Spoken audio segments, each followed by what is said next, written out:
The owner of Smart for Life, Dr. Sasson Moulavi. Doctor, give me the rules. I got a bad case of love, gonna kill my heel. I got a bad case of love you.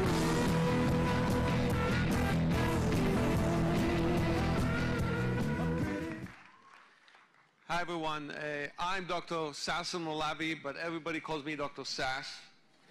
And I'm going to change my talk a little bit because the talk Jeremy gave was so excellent. I was blown away by this talk. I knew this guy had it in him when I met him. He just blew me away. So I'm going to start by telling you a little bit about myself and got into World and Helo. So I started off as an emergency room doctor. I'm an MD. I worked in an emergency room.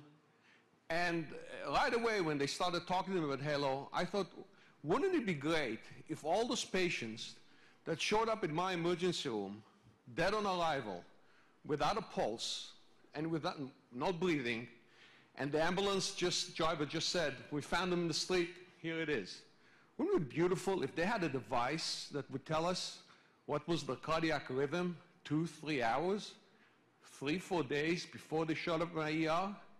Did they have some kind of arrhythmia? Was the potassium high? How many more people could we save if they were wearing that device, if they showed up in my emergency room and they couldn't talk because they were unconscious, but I would take the device, I'd plug it into some kind of a monitor and get all this data, what we call big data these days. I started out in emergency medicine, but I was fat. I was obese, actually. And I started a journey in weight loss, eventually became board certified in bariatric medicine, which is weight loss medicine, and also in anti-aging medicine. And my journey in medicine really took me into business, and not the other way around. I started a company called Smart for Life, where we produce healthy products that are low in sugar, high in protein, high in fiber, and we've been doing very well with that line. And I really believed in delivering food and nutrition would be key to making people living healthier and better lives. I also started a company called Straight Medical Lab, which Jeremy used to work for. Jeremy was my employee. I think I'm going to be working for Jeremy going forward. And you know what? I'll tell you a story about Jeremy. He did a conference in Louisiana.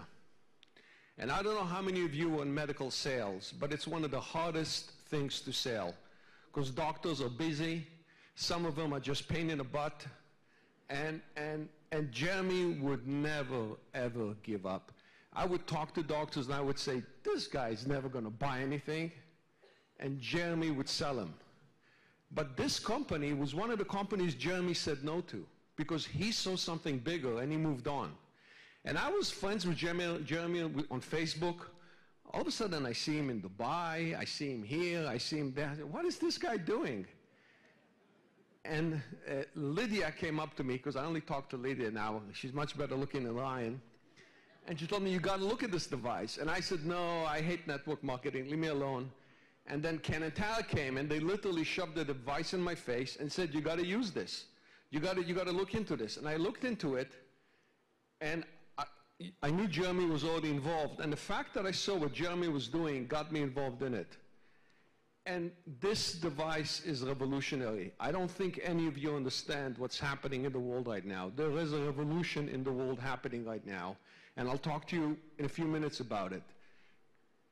And the revolution is that what's happening is that things are going to change very quickly in the next 10 to 15 years. We are going to have self-driving cars. 10% of men and women right now drive for a living. They will lose their jobs because self-driving cars are coming. Okay? The other thing that's going to happen is that when I'm in a nursing home, a robot is going to change my diapers. Okay? That's what's going to happen. I know some of you think it's crazy. That is what's going to happen. And in the next 10 to 15 years, The era of you sitting down with your doctor and giving him a long history, which gives a few data points, is going away. Everybody will have wearables. They will have huge data points that will be delivered to the doctor. The doctor will know your blood pressure, not just when you walked into the office, but for the last month, 6 months, or a year, how you felt, how you ate, your blood glucose level. I don't think you guys realize how big that is. That is not just for diabetics. 50% of you in this room are insulin resistant. 50% of you in this room eat too much sugar. 50% of you in this room need to have your blood sugar monitored.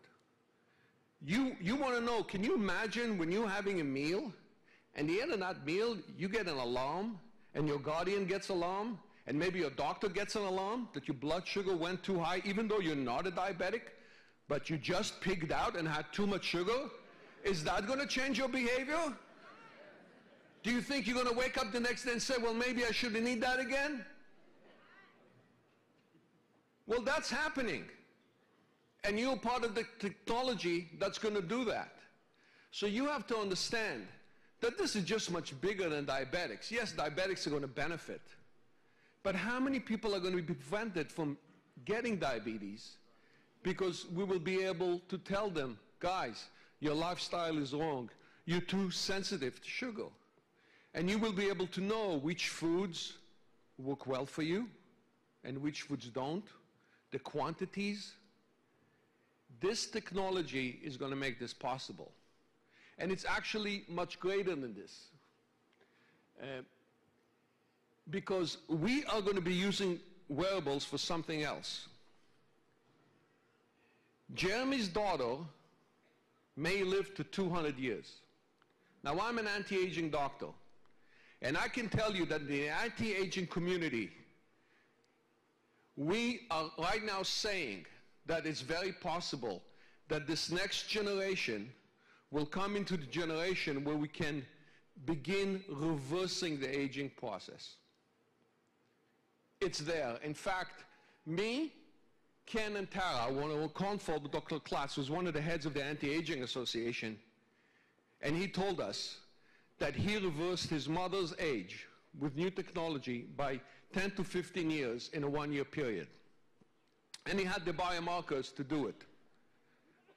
So you think this is not tied in to that technology? This technology is tied into anti-aging, because if I can know your blood sugar, if I can know your toxins, if I can know your hormones, and I can know what you're being exposed to, if I can know your mood, if I can know your free radicals, and there are already sensors out there that measure free radicals that are going to be added to this technology as we go forward, we will be able to use nutrition, good medicine, cancer prevention, lifestyle changes, and wearable technology to take this generation, my son's generation, and Jeremy's daughter's generation, and don't be surprised if they will live till 200 years. It's coming, folks. All right? And I can tell you that when you go to anti-aging conferences, they don't talk about it like something far away in the future. They talk about it something that's happening in the next 10 to 15 years. Cancer is being beaten. Heart disease is being beaten. All those diseases are related to lifestyle.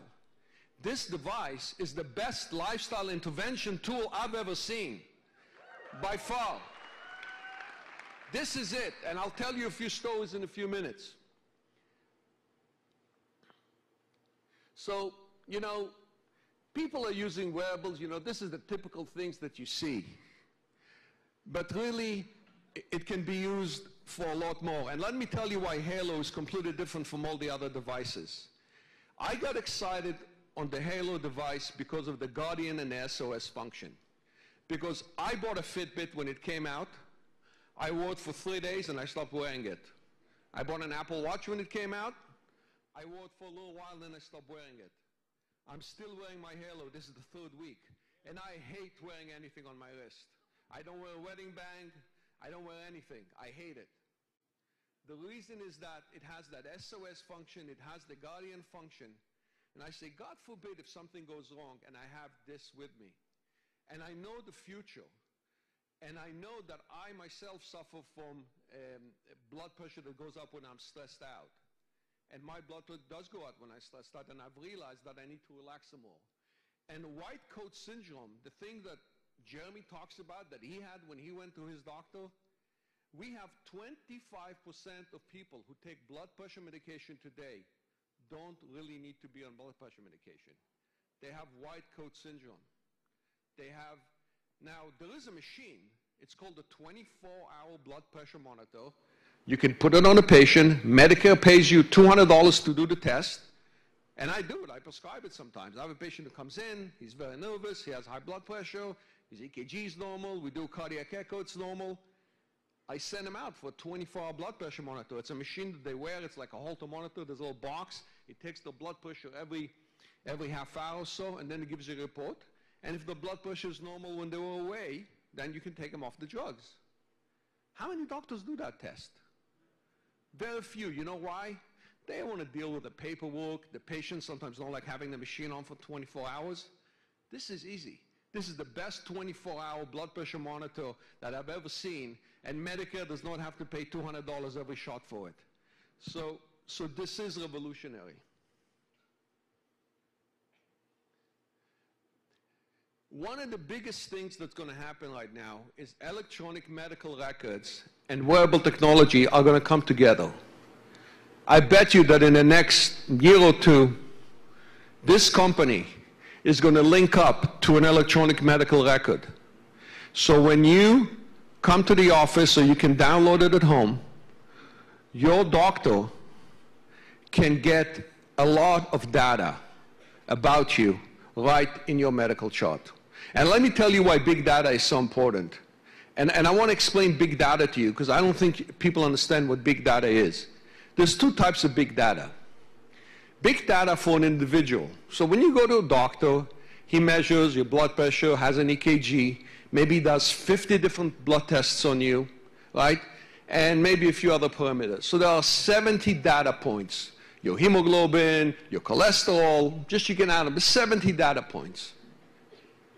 Do you know how many data points are really in your body? Do you know how many different measurements we have to do in order to find out the health of an individual? Somewhere in the range of 1,000 to 10,000. No doctor brain can process all that information ever. This is going to have to go to artificial intelligence, and the data points that are coming are going to have to come from a wearable device. And don't be surprised if these devices get a lot more sophisticated with something maybe embedded in the skin that transmits out, that measures much more sophisticated measurements. Those data points have to be delivered to the doctor so that the doctor understands all this information and gets a very simple summary based on these thousands of data points. So that's one type of big data from an individual. Then there's big data from a big community. Imagine a city all of a sudden has a flu epidemic. Well, if we're collecting data that is HIPAA compliant, meaning we're not collecting the patient's name and information, we'll find out that all of a sudden 15% of the population has developed a fever. Well, that's an alarm. We will know that a flu epidemic is beginning before it ever begins. This also can help us in other diseases, where you have a whole bunch of people who can give you early signals on something happening in the population. A certain poison, a certain toxin, anxiety, if there's some issues in the population as well. So we know that these devices are here to stay, period. All right? If you think this is a fad, it's not. If you think this is in the early infancy of what's happening in the medical devices, the problem is that I'm a doctor, and doctors have not woken up to these devices. They still don't understand what they do. You sitting in this room obviously have. So you're ahead of the game, and you really are pioneers. This device that you are wearing right now and talking about should really be on everybody's wrist in this country in the next 5 years. because those data points are so important, and you will make it happen.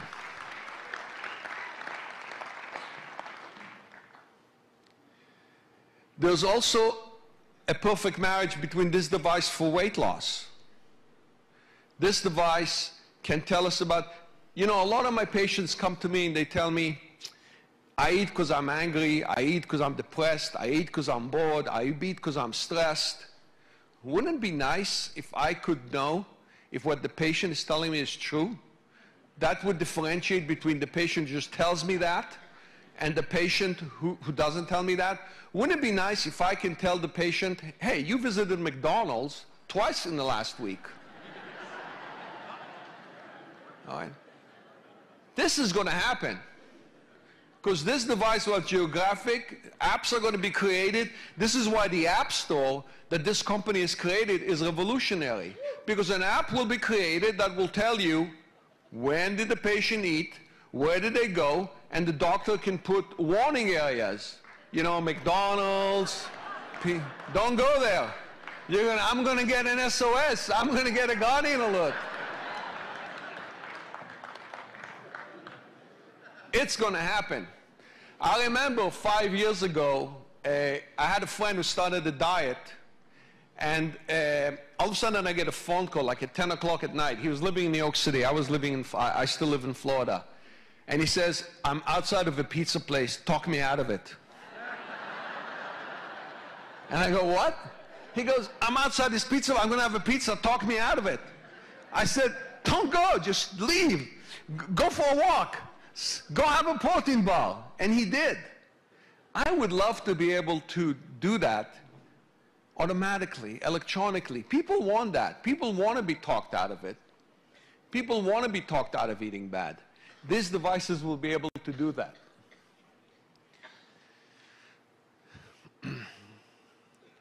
The other thing that you have to understand is that patients want to take back their health. And the reason patients want to take back their health is because medicine has gotten so sophisticated and medicine has become so patient-driven, meaning that we know that if you don't smoke, if you don't drink too much alcohol, if you eat correctly, if you exercise, if you keep your weight down, we know that those are the things that really lead to longevity. These are all things that only the patient can do. You can come to my office every day, and if you don't do those things, you're not going to have a healthy life. But patients get busy, right? We all have a busy life. We all of a sudden are looking up, it's 4 o'clock already. But a device that can give us feedback, that can give us data. We know, medical studies have already shown that feedback devices make a big difference in patients' life. And feedback devices work. This is a feedback device. Okay? It can give you feedback every minute. It can give you feedback every hour. You can look at it at the end of the day. I look at my screen about 3 or 4 times a day. Feedback devices work, period. Helo is a feedback device as well. Feedback devices also make you a better person. We all talk about survival of the fittest, right? We all talk about genes. You want to pass your children better genes. You come with better genes. You have better chances of surviving. But there's another thinking in medicine as well, that technology can actually make your children live longer, healthier, and be more competitive than the people competing against them. I want to pass my children good genes, and I hope I got those from my grandparents and parents, and I can't control that. But if I can get my son and daughters to wear these devices and, in fact, improve their health, build better habits, live longer, and when you eat better, you think better, you have more energy, you have a higher chance of being successful, you're going to do better on tests. Do you think that an 11-year-old who's wearing this device, who's eating better and exercising and being healthier, is going to do better at school than somebody who doesn't have the device? I think so.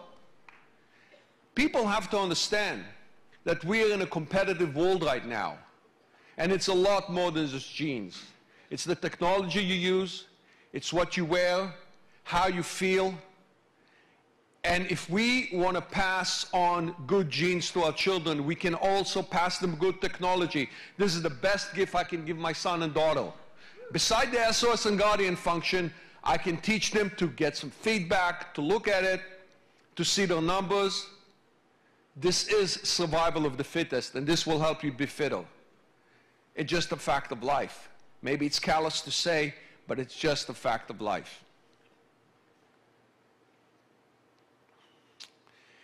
I want to tell you a quick story. I got my devices. I got a first device from Jeremy. He sent it to me about 5 weeks ago, and then I got my devices about 3 weeks ago, and we're getting some more now. This is actually not the patient I'm talking about. We didn't have a picture. This is another patient. So when I got my device, I had a patient that was sitting in my office. I had a patient who wasn't losing weight. And I said, you know, I'm going to put a device on her. So I had one of my assistants who know how to use the device. She was using it for a while, put it on her, attach it to her phone, teach her how to use it. She made me the guardian, so the patient was told that every time she has, you know, any of these parameters go away, I'm going to get a text. Do you know this patient she lost about 25 or 30 pounds over the last couple of months, and then she was at plateau for 2 to 3 months, but she kept coming. She lost 7 pounds in those 3 weeks. Just thinking that I know what she's doing. Okay? I never got one text the whole 3 weeks. In fact, I forgot she had the device. So the fact that I'm getting a lot more. In fact, I got 5 to the office. They just arrived the other day. We put it on a few of the people at the reception. If the patient knows that information is being transmitted back to the doctor, do you think that's going to change behavior? If your son and daughter know that information is being transmitted back to you, and they agree, do you think that's going to change their behavior? I think that this patient really, and she was the only one I put it on so far, because I didn't really want to put it on because we didn't have limited devices. But I know that if we put it on 10 patients, 7 to 8 will be successful, which in medicine is a very high success rate. The FDA just wants a 20% difference between a placebo and a non-placebo drugs. So if we can show 70%, they'll be very happy.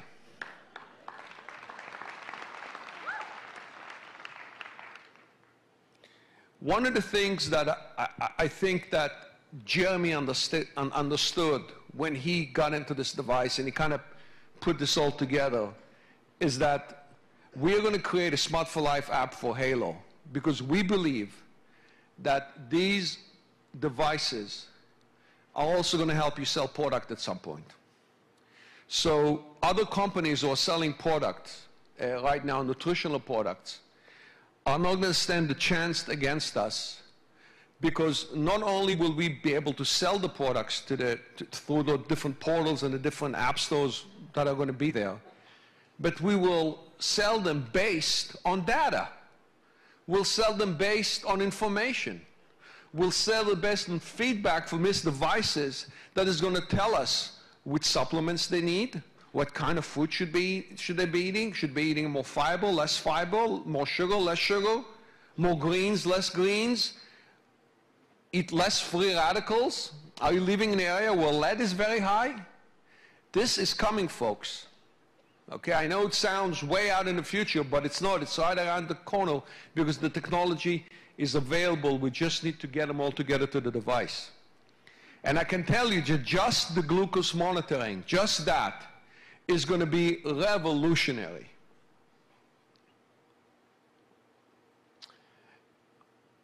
I want to do a quick service message here. How many of you have a family doctor? How many of you go see a doctor once a year? All right. Well, the ones of you don't, go get your physical exam. Okay, it's important. And the ones that do, next time you go to their office, take an iPad with you, take your iPhone with you, and play them the video. Just play them the video. Ask for the text and send them the text. I'm asking you to sell. I want your doctors to be exposed to this device. And for the doctors who are interested, ask them, they have 2,000 to 3,000 patients in the database, to send a simple email out and bring this information to their patients. Not only will you be making a lot of money, because you should be signing a hell of a lot of people, but you'll also be doing a public service, because you have no idea how many people's lives you're going to improve by just doing that simple thing. So walk into the office, wear the device, and as you're filling the forms, tell the receptionist, hey, can I show you something? It's really exciting, and play them the video. Don't be embarrassed. Don't think, oh, it's a doctor's office, I can't do that. Doctors need to be exposed to this. And you need to get it done.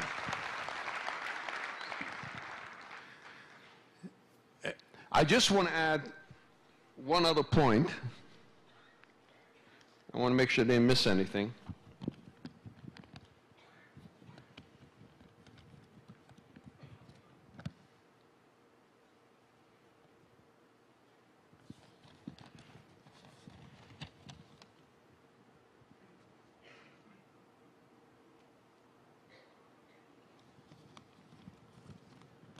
Yeah, typical doctor. Doctor with Alzheimer's. Can't remember anything.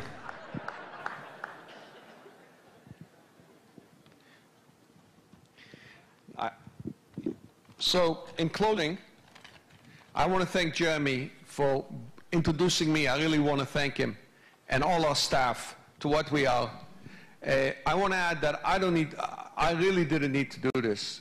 The company is very successful. I live on the water. I had a 50-foot boat. I sold it because nobody ever used it. It was like a pit and it was like a hole in the water. But anyways, I'm here because I believe that this is the greatest opportunity I've ever seen, period. Period. And